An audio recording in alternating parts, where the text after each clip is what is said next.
After studying this module, you shall be able to understand the process of issuing commercial paper, who can issue and invest in a commercial paper, analyze certificate of deposits as a market rate, instrument, terms and conditions with respect to its yield, secondary market and liquidity. Comprehend the market for commercial bills in India, interest rate and process of bill discounting. Understand the difference between the three money market instruments, viz. Commercial paper, certificate of deposit and bill of exchange. The commercial paper, certificate of deposit and commercial bill are three popular money market instruments which are usually issued for a time period ranging from 7 days to 1 year. There is big difference between them on basis of yield offered by them. The issuers of these instruments and the safety and liquidity associated with these instruments. The next three sections we shall discuss about these aspects of the instruments in detail. So, the first one is, what is commercial paper? Introduced in the Indian money market in 1990, commercial papers have emerged as an alternate short-term investment instrument for the issuing corporates, financial institutions and the primary dealers. They are like unsecured promissory notes similar to the T-bills, and like all other money market instruments, they are issued at a discount to their face value. Over a period of time, they have gained importance as an indispensable tool to raise short-term capital for the corporates. These CPs can be issued in two forms. Number one, a promissory note, or in a dematerialized form through any of the depositors approved by and registered with SEBI. Banks, financial institutions and primary dealers are permitted to hold the CPs only in dematerialized form. The second one is that of issuers and potential investors. The question is, who can issue? Firms with tangible net worth as per the latest audited balance sheet not less than rupees 4 crore are permitted to issue a CP.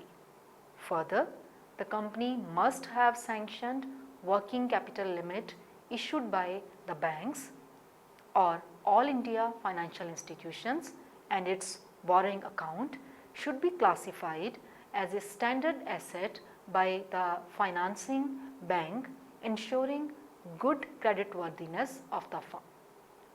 Commercial papers were introduced in India in 1990 so as to enable highly rated corporate borrowers to diversify their sources of short-term borrowings. Simultaneously, it provides additional safe short-term investment instrument to the investors. Subsequently, primary dealers and All India financial institutions were also permitted to issue CP to enable them to meet their short-term funding requirements for their operations. Then credit rating. All eligible participants are required to obtain credit rating of the commercial papers they intend to issue.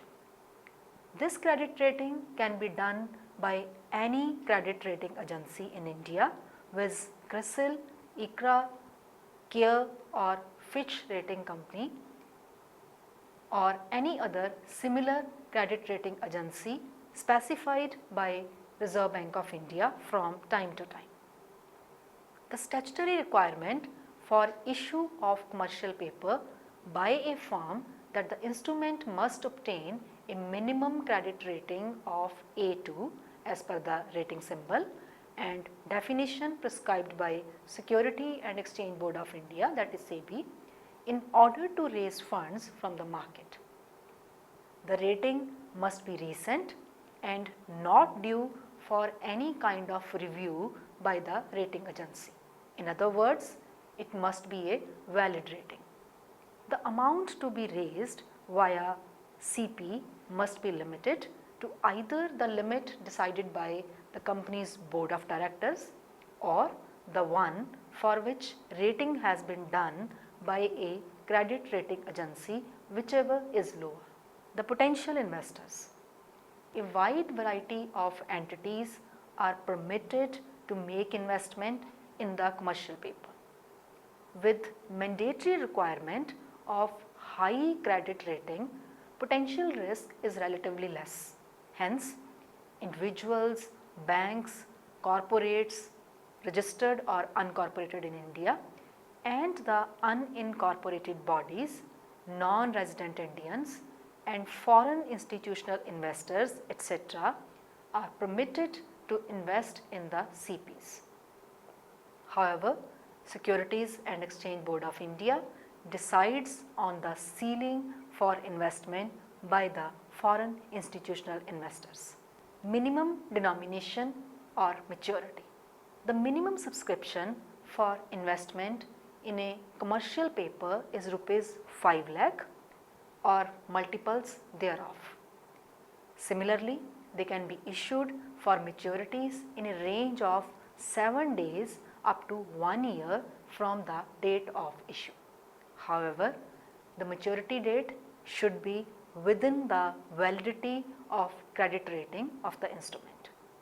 Further, CP may be issued on one day itself, or it may be issued in different parts on different dates, provided maturity date is same for a particular commercial paper.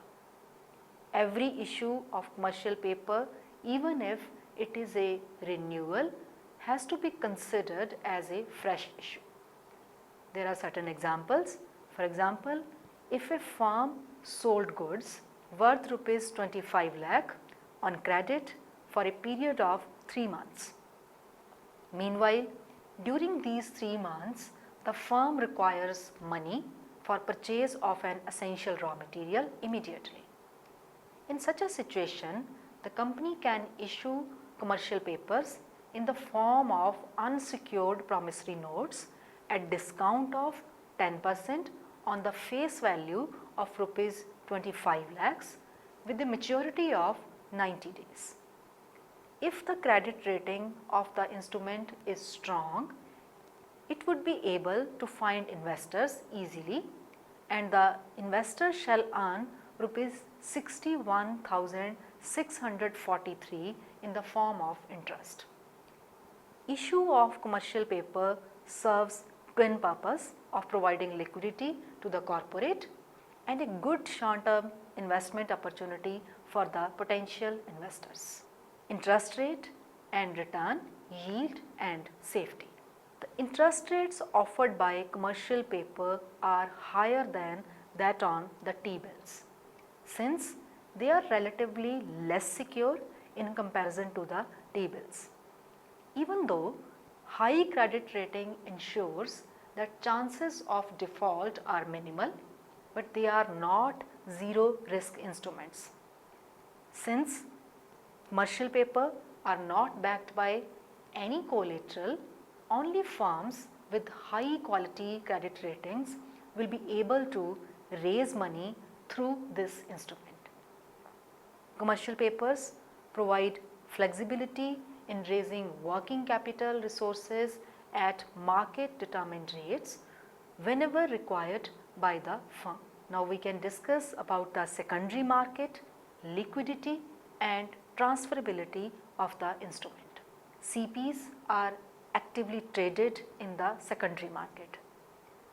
The simple process of being freely transferable in demat form make the instruments more attractive. The effective yield is decided on basis of going interest rates in the market. However, all such transactions are required to be reported on FIMMDA platform within 15 minutes of the trade for dissemination of trade information to market participation, thereby ensuring market transparency. There are certain commercial papers issued by companies in India at their face value. These can be observed from this table. There are certain certificate of deposit. Now the question is, what are certificate of deposits? A certificate of deposit is a negotiable money market instrument issued by banks and select financial institutions in the lieu of funds deposited for specific period of time. Similar to commercial papers, they are issued in the form of promissory notes at a discount to the face value. In India, the CDs can be issued by the commercial banks and financial institutions like IFCI. Certificate of deposits or CDs are governed by the Reserve Bank of India guidelines as amended from time to time. The banks or the financial institutions should issue the CDs only in the dematerialized form. There are issuers and potential investors, and we can discuss about their eligibility conditions. The issue of CDs is confined to few commercial banks and financial institutions like IFCI. Banks have been given the freedom to raise money using CDs based on their requirement of funds, and financial institution can issue CD within the overall umbrella limit prescribed by the Master Circular on Resource Raising Norms for the financial institutions issued by Reserve Bank of India and updated from time to time. Similar to other deposits, banks are required to maintain the cash reserve requirement or CRR and the statutory liquidity requirements or SLR on the issue of CDs too. The potential investors, companies, individuals, trusts, funds, banks, and even NRIs are permitted to make investment in the CDs. However, NRIs are not allowed to repatriate the maturity amount and they cannot be endorsed to another NRI. Now let us look at the minimum denomination and maturity. The minimum amount permitted for investment in a certificate of deposit is rupees 1 lakh and in multiples of rupees 1 lakh thereafter. And the maturity period varies from minimum of 7 days to a year in case of banks and from 1 year to 3 years in case of financial institution. Both banks and financial institutions are advised to maintain a registered record of the CDs issued with all the important particulars.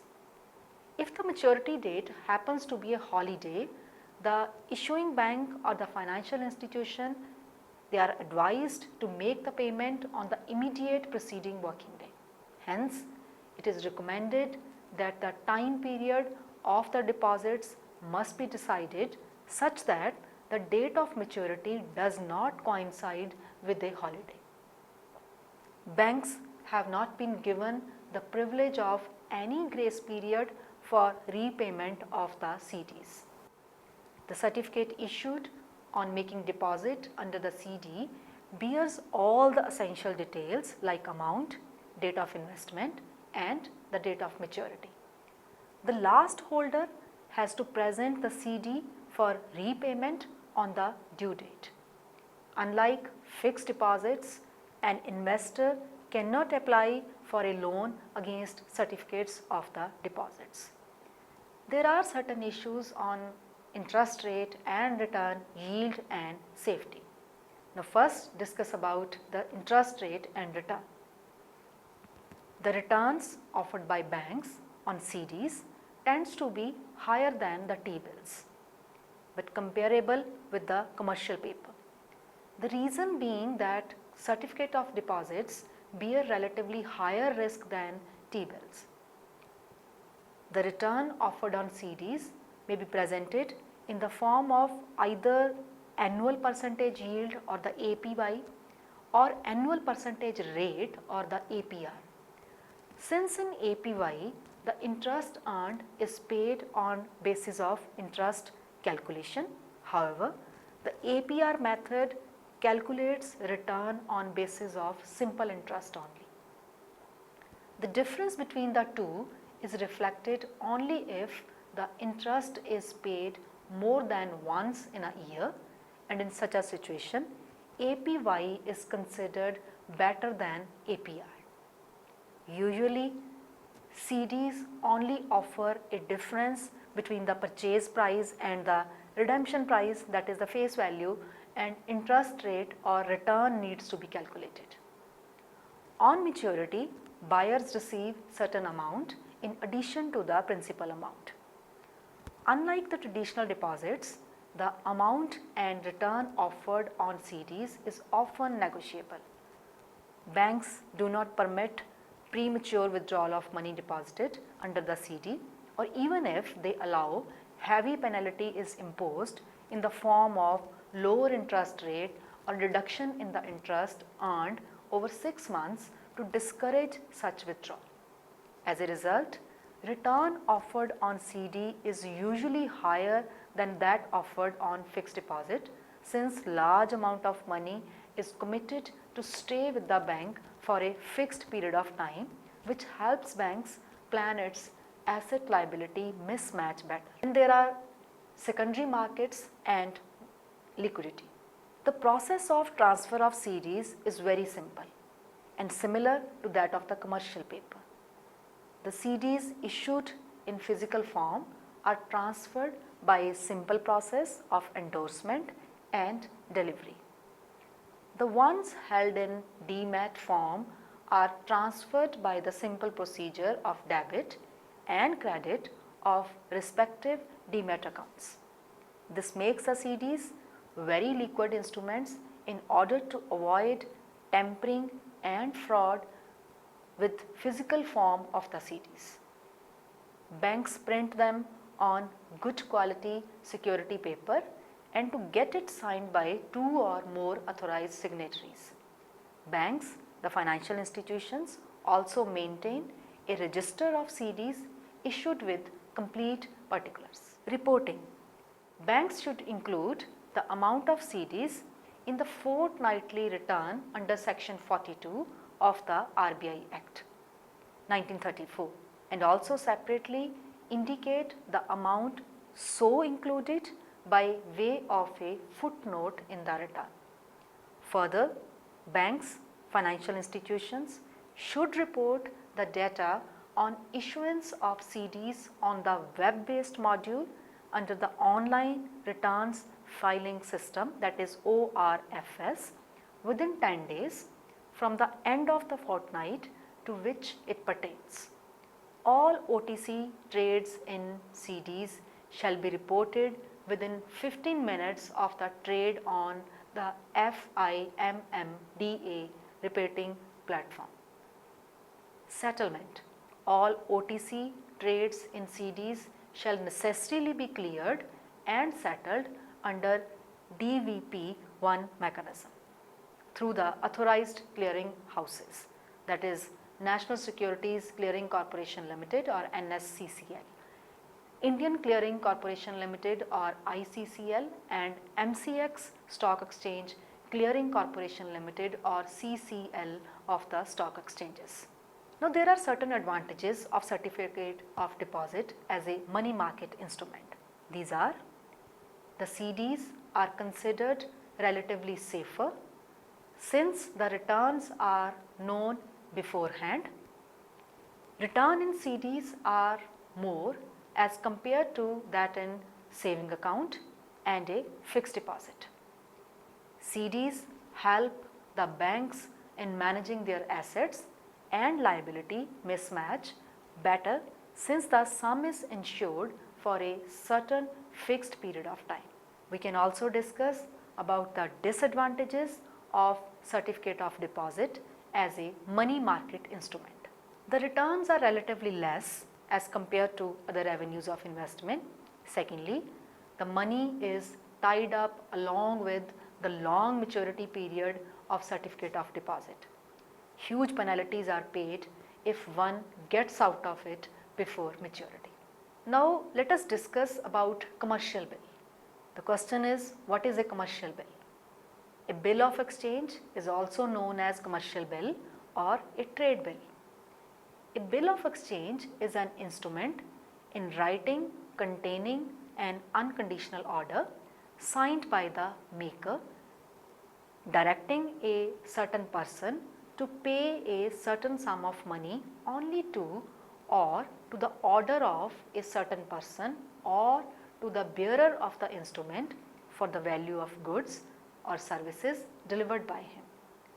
The maker of the bill of the exchange is called the drawer and the person directed to pay is the drawee. The person named in the instrument to whom or to whose order the money is to be paid is called the payee. At times, the drawer and payee may be the same entity.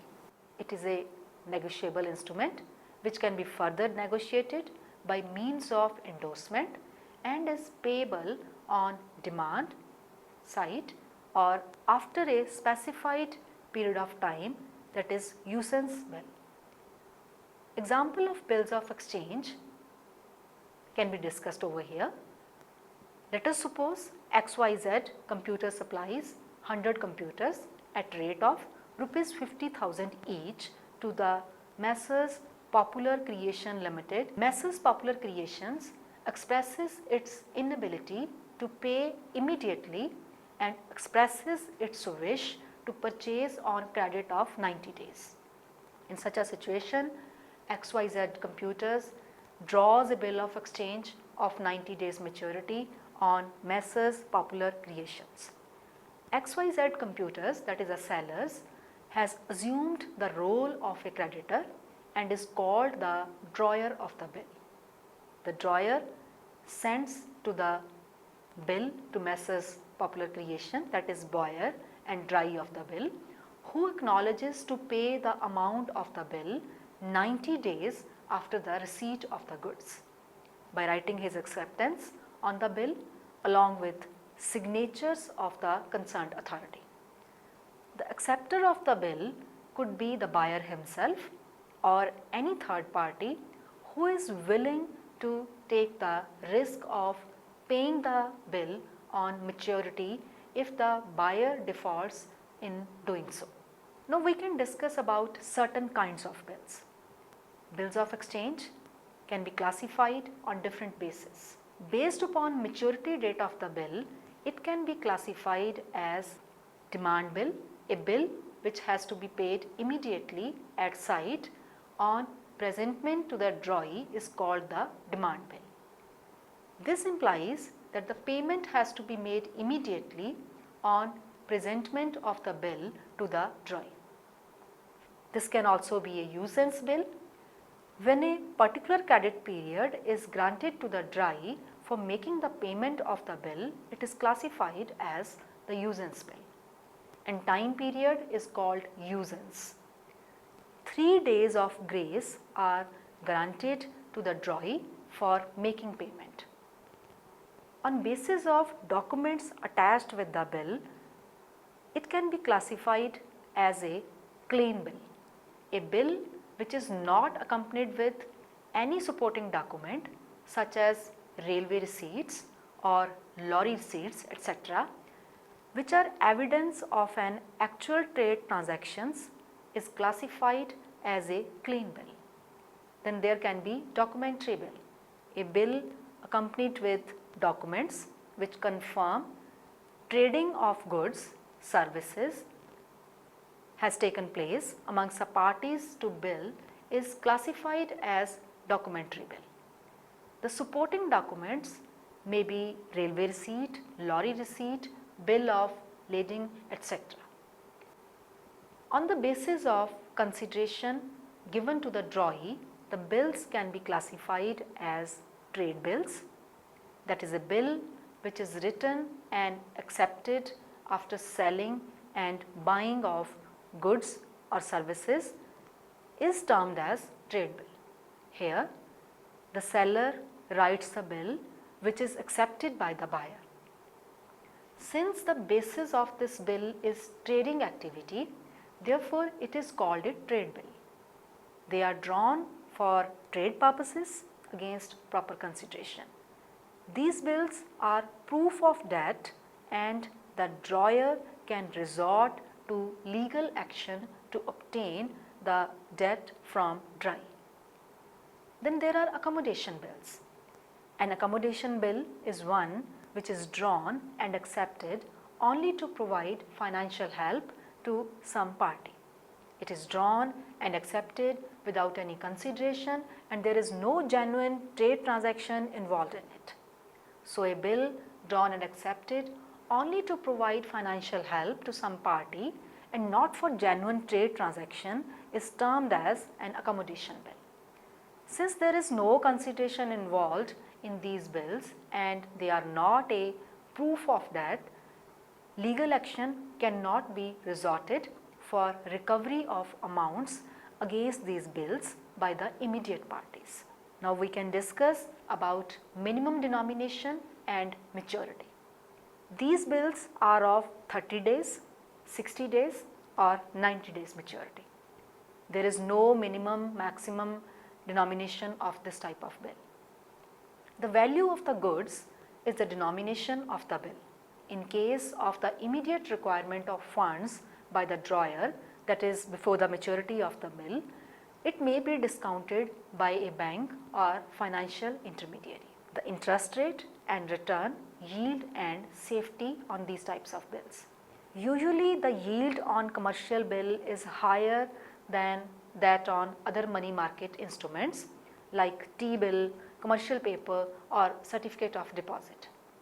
The yield on commercial bill varies according to the credit worthiness of the drawer and the drawee. A bill issued by a AAA rated company should be discounted at a lower interest rate as compared to that of an A rated company. A higher yield acts as compensation for investors who choose the higher risk commercial bills. A higher interest rate is charged on a clean bill as compared to an accommodation bill. In general, there are two bills with the same maturity. The bill with lower credit quality will offer a higher yield to investors to compensate them for the higher amount of risk undertaken. Lower rating implies relatively lower chance of creditor being unable to meet its debt obligation. Now let us discuss about discounting of bill of exchange. After the acceptance of the bill, the drawer has the option of either to wait for the maturity of the bill, that is 90 days after the receipt of goods and services, to receive the payment from the buyer on maturity of the bill. Alternatively, he can approach a bank or a financial institution for discounting of the bill and obtain payment immediately. In such a situation, the seller shall endorse the bill in favor of the finance company and in turn the financing company shall discount the maturity value of the bill at going market interest rate and give the discounted value of the drawer. The process is called discounting of the bill. On the maturity date, DRY shall pay the face value of the bill, that is the maturity amount, to the finance company and complete the transaction. Now there are certain examples of discounting bill. In this example, we assume XYZ Computers approaches Messrs Fair Finance Company FFC for discounting of the bill for 90 days. FFC agrees to discount the bill at 10% per annum.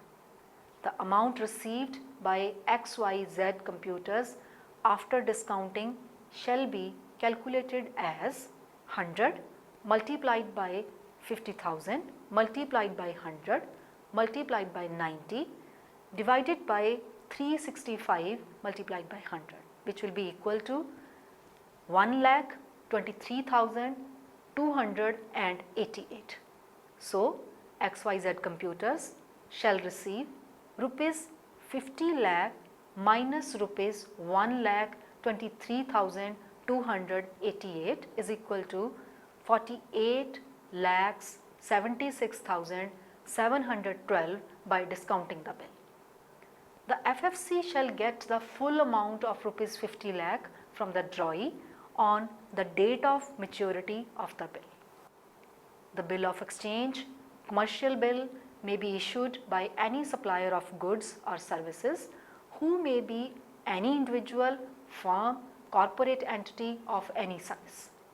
The bill is issued on the buyer or the drawee of the bill for the value of goods and services delivered to him.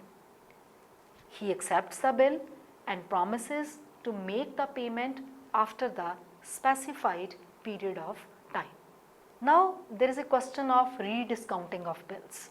The bills of exchange discounted by banks can be rediscounted with other scheduled banks and specified financial institutions. Such institutions can further rediscount such rediscounted bills.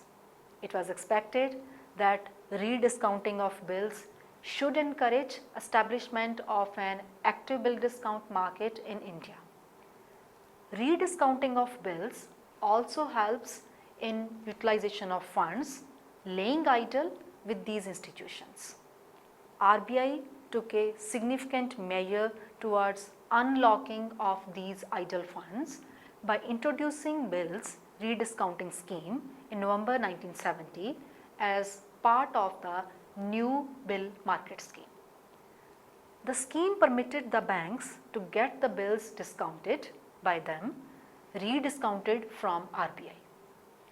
The bills rediscounted by RBI under the scheme were negotiable and marketable. The scheme was expected to impart flexibility to the money market, help in the evening out surpluses and deficits in the banking system, and thereby enable RBI to exercise an effective control over the money market. However, discounting and rediscounting of bills does not take off as expected by the central bank.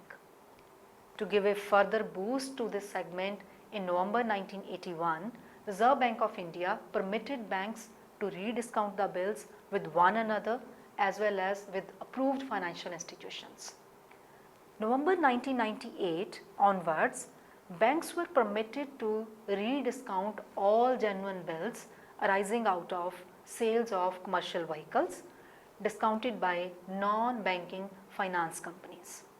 Later on, it was recommended to remove all the restrictions on the banks in rediscounting the bills discounted by non-banking finance companies, but with adequate safeguards in order to protect the bank's interest. Banks were advised to frame the eligibility criteria with the approval of their respective boards for such rediscounting in line with their credit policy. The bill rediscounting scheme was introduced to generate genuine trade bills in the money market and to even out liquidity within the banking system. The ultimate objective is to have a broad-based bill market with active participation of all financial and other institutions. Now let us come to the conclusion of this module. To sum up, we can say that the three money market instruments discussed in this module with commercial paper, certificate of deposit and commercial bill have a common feature of being easily transferable by endorsement and delivery. All of them are issued at discount to their maturity value. Credit rating is mandatory only for the commercial paper.